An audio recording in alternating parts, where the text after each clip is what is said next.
There you are. Feeling better? How did you find us? At the cauldron? And what did you do to everyone right before I passed out? All business, I see. Well, suffice it to say we were keeping a very close eye on Hephaestus, knowing we would need it at some point.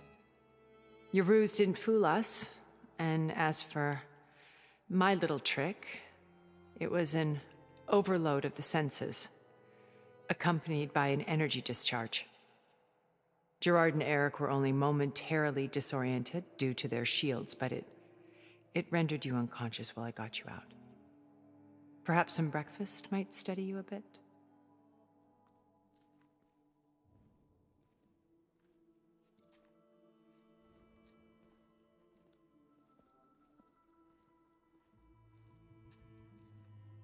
This was your house. The one you recreated for Beta, in the data channel you shared. How perceptive of you. Please, this way. After everything your people have done, you think I'm just gonna sit down and have a chat with you? They're not my people. They never were, and especially not now. You shot off into space with them, and lived with them for 1,000 years before coming back.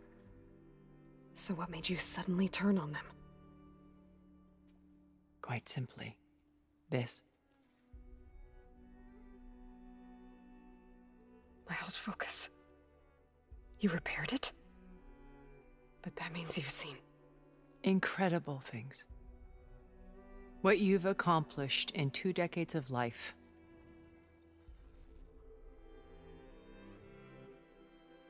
A 1,000 years at my back, and I haven't even come close.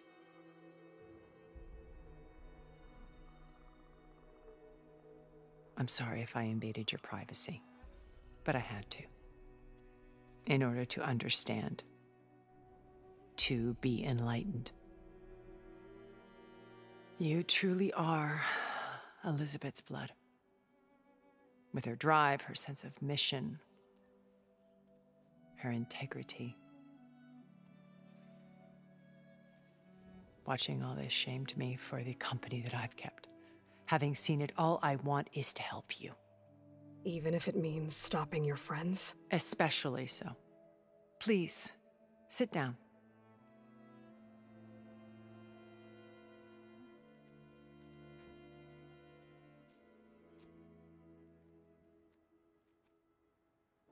There. That's better. Now, we must recover Beta and Gaia at all costs. By now, you must know that Gerard intends to use Gaia to reboot the Earth's biosphere. Remaking this world to specifications that would only suit us immortals. This process will kill every living thing on the planet. He calls it a clean install. Not if I stop him first. Not if we do. And once he and the others are gone, we can work together to fulfill Elizabeth's dream. I'm sure Beta told you that there's a build of the Apollo database on board our ship. A complete collection of human knowledge. With that and Gaia, we could do everything Elizabeth wanted. Heal the biosphere, educate the people of this world, uplift them. Create the world she imagined. Let's not get ahead of ourselves. From what I've seen, your friends are invincible. I do wish you would stop calling them my friends. And they're not invincible. In fact, a friend of yours has found a way to defeat them. Silence. Oh, he's been a busy bee, building an army powerful enough to crash through Gerard's precious base. Yeah. Regala and her rebels. Even now she's preparing a final march on the Tenakth capital. When she wins, she'll have the entire tribe under her control. Hundreds of warriors and machines to throw at the base. She's been duped. They'll all perish, of course. But it should be enough to break Gerard's defenses and allow Silence to kill him. Along with all the others. Using the new weapon he's developed. Yes, he's found a way to circumvent our shields. Truly an exceptional man. He's planned for everything. Except you and me. You see, while his army is battering down Gerard's doors, you and I will sneak in through a back way. One that only I know about. While Silence and my friends are busy battling each other, we'll take back Beta and Gaia. I told you I want to help you. I mean it.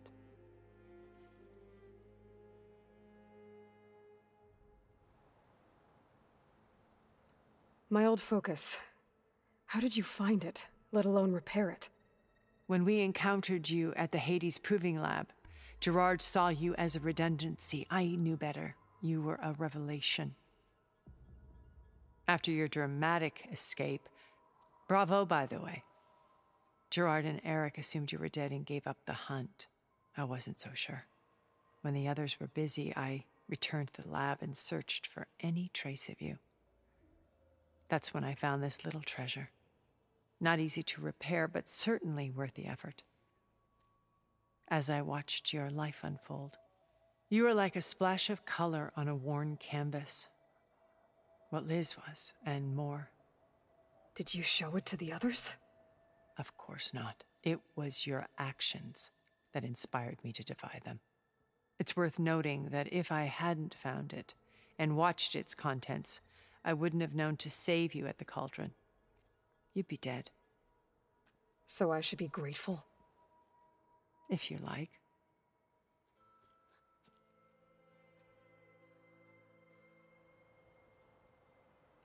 So you know all about me. What about you? What would you like to know? Well, start with your life on Earth. When I was 8, terrorists flooded my home city. Thousands drowned, my parents included. I was one of the few who survived. My guardian sent me to boarding school. Among my peers, I was the strange girl, the orphan to be avoided. All because of circumstances beyond my control. Oh. So we're a lot alike, huh? Aren't we? You were an outcast. But you didn't let that stop you from getting what you needed. Neither did I. I climbed my way out of desolation and used my wits to build a fortune. First, from the technical analysis of art and the detection of forgeries.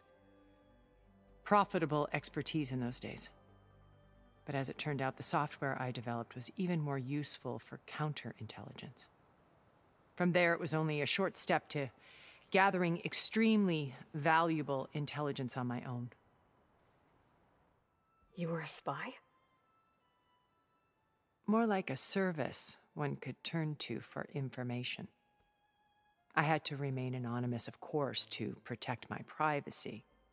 But despite that anonymity, Far Zenith inevitably sought me out.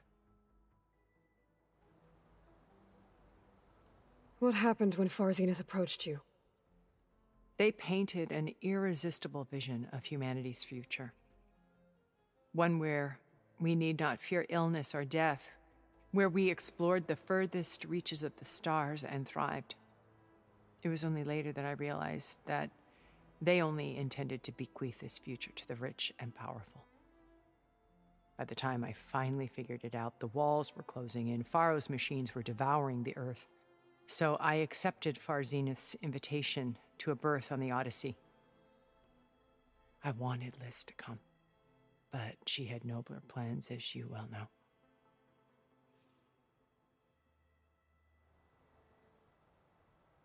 So you didn't know the other Zeniths were monsters until it was too late? I knew some of them were, certainly.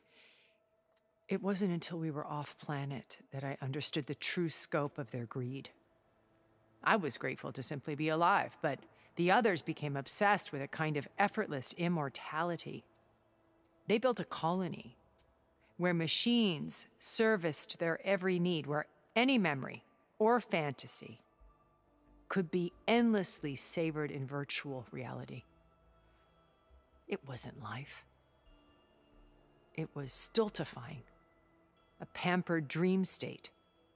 As the decades passed, I withdrew more and more, alone yet again, but this time with eons to consider my mistakes.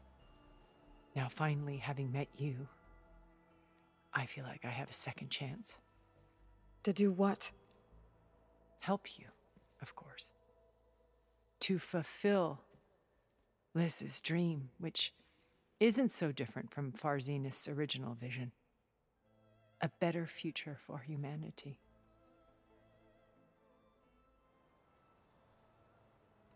You said Beta is not in urgent danger, so what are the Zeniths doing to her? Putting her to work.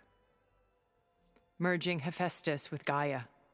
A difficult, time-consuming task, as I'm sure you know. They will compel her if need be, but her life is not in danger. She's the only one who can do it. Because you people made her to be nothing but a tool. Gerard's idea, not mine. They always viewed me with suspicion when I attempted any form of kindness towards her. That's why I created the data channel. A virtual place where we could speak in peace. So this channel you shared with Beta, none of the other Zeniths ever found out about it? Gerard believes he's the most cunning of all of us. Even after 1,000 years, he still can't imagine that I would outwit him. The channel allowed me to interact with Beta away from their mistrustful eyes. It offered us a chance to be ourselves. Until you cut off all contact. Yes, though it pained me. I was worried that our meetings would do her more harm than good. Well, she felt like you tossed her aside. I was afraid the others would find out and punish her. She may not have had the comforts of friendship anymore, but at least I ensured she was safe. I know it seems harsh, but you must believe that her well-being has always been paramount to me. Why did you make the data channel look like this place? I built this house as a shelter to weather any storm. A safe place.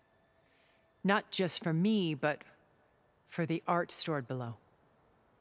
Cultural artifacts of incalculable value. Truly some of the greatest achievements of human civilization. And you wanted Beta to see them? Yes. Her upbringing was so cold and technical. I thought if she could experience Vermeer and Rembrandt, it would bring something else into her life. A heritage every bit as valuable as the scientific and technical data being drummed into her. I'm sorry I had to cut off contact, but I'll never regret sharing this house with her. She needed its shelter even more than I did.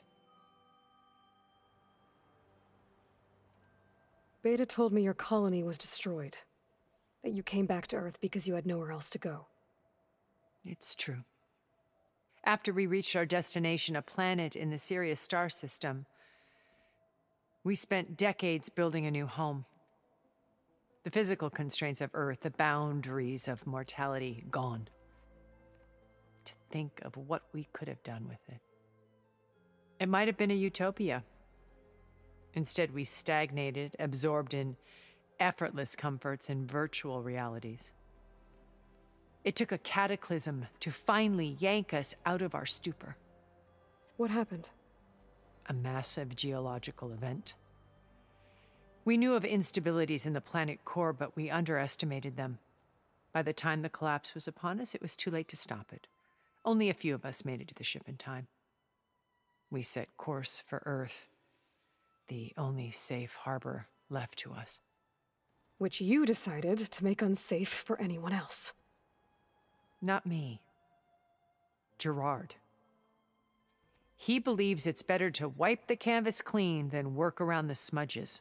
No more primitive tribes, no more combat machines, only a blank slate to do with as he pleases. But we will stop him. All we have to do is get into that base.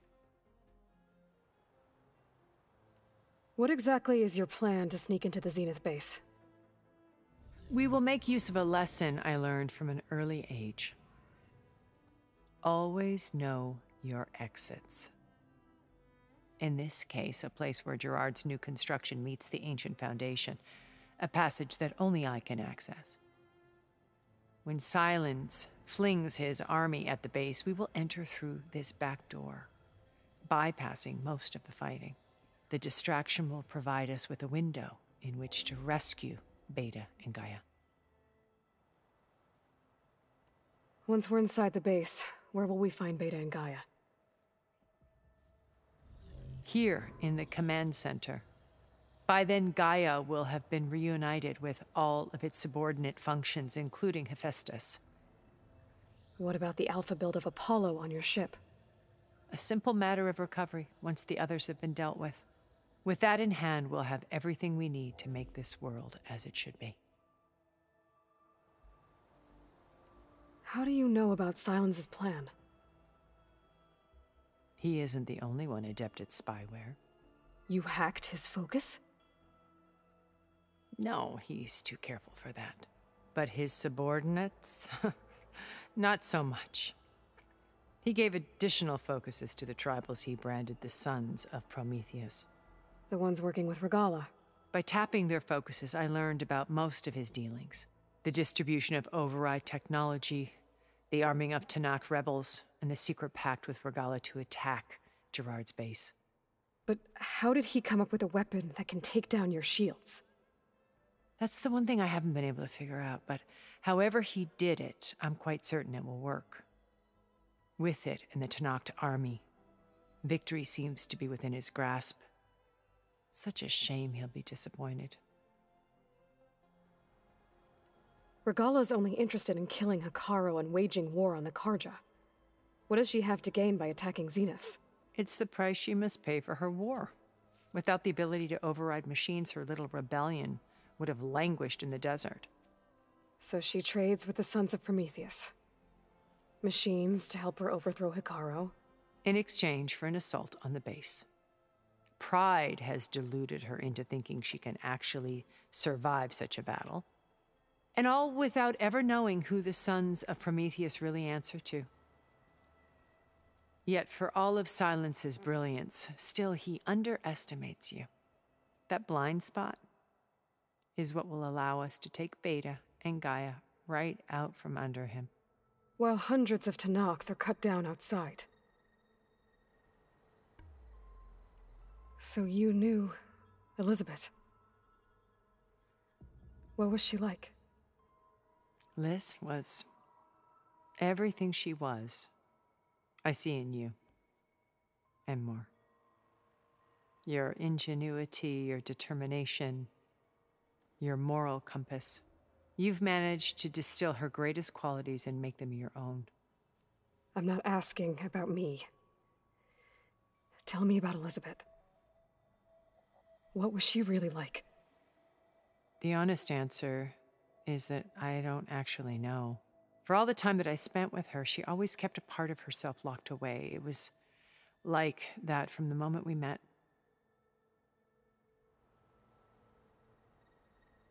So when you met Elizabeth, she was what? Distant? Aloof? Not aloof. Not exactly. It was a summit in Paris about machine learning, a touchy subject in those days, because regulatory authorities were just starting to clamp down on AIs. Liz gave the keynote address. She had already achieved great renown for her work in automated environmental reclamation. But in her address, she was just starting to imagine the next step, an AI-driven system that wouldn't just act on its programming, but actually take responsibility for its sphere of influence.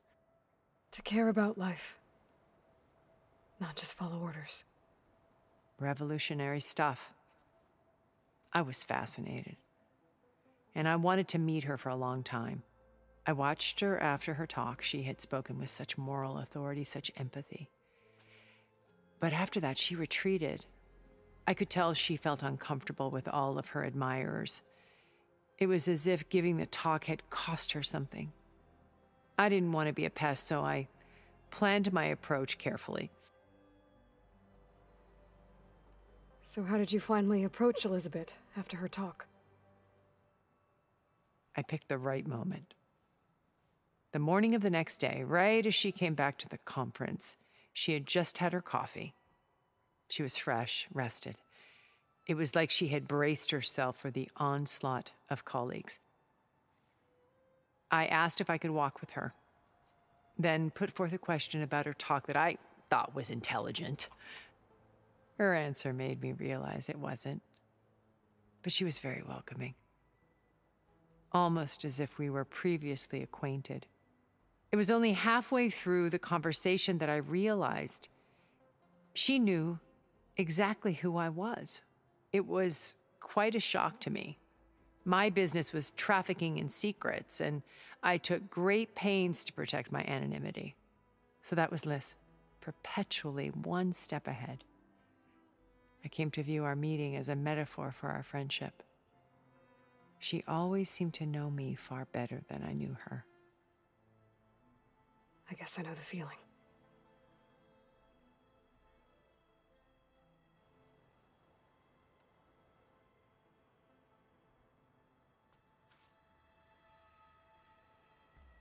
First Varl.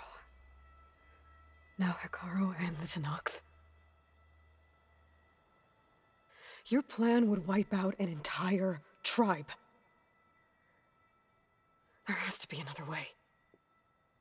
We are in an admittedly desperate situation, but I assure you there isn't. Remember Zero Dawn. Elizabeth's sacrifice. Sometimes many have to die for a new world to grow. If it looks impossible, look deeper. Wait. The data channel. It still exists, doesn't it? I need you to open it. Let me talk to Beta. Impossible. We might be detected. It's worth the risk. There is another way, one where the Tenakth survive. But we won't. If the others... If you want to help, open it.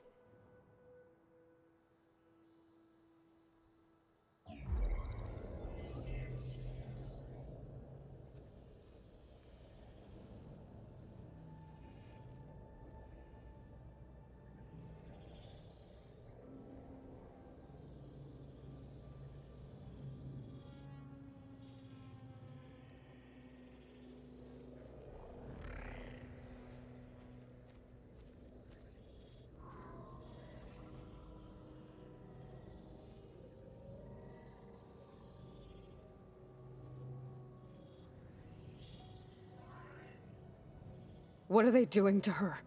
Virtual reality dissociation. The manual merge of Hephaestus will take hours upon hours of tedious micromanagement.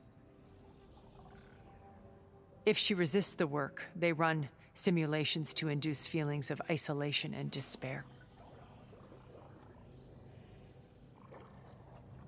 Beta, can you hear me?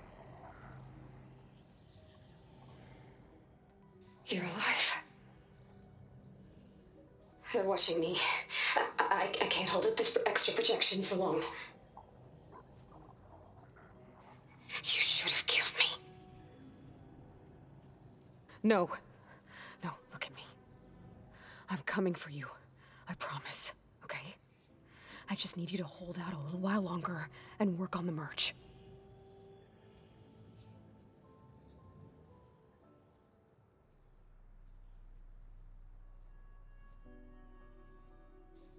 Then I think it can be done.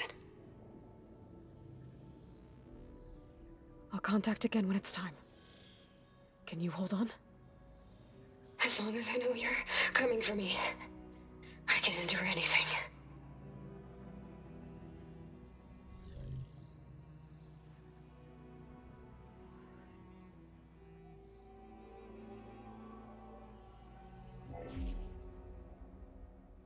All right. I did as you asked. Now I think you need to tell me what you're planning. I'm going to take Sylens' army away. I don't need it. Only the weapon he made to penetrate your shields. And how do you propose to get it? Ask him nicely? Without Regala and her rebels, he won't have a choice. We'll be his only option. Only option for what? What did you tell her? That is between me and my sister. Will be Sylens' only option for crashing that base. I'll tell you the rest later. But first, there are a couple of things I have to do. Oh. And what are those? Lay my friend to rest. And then I'm going to use the override that Beta gave me at Gemini to put an end to Regala's rebellion. From the air. Wait. Since you insist on doing things your way, I know of something that will truly help you make a grand entrance with the Tenakth. The ancient Horus Titans still possess electromagnetic energy cells as part of their arsenal. Drop one of those on Regala's army and they'll receive quite a surprise.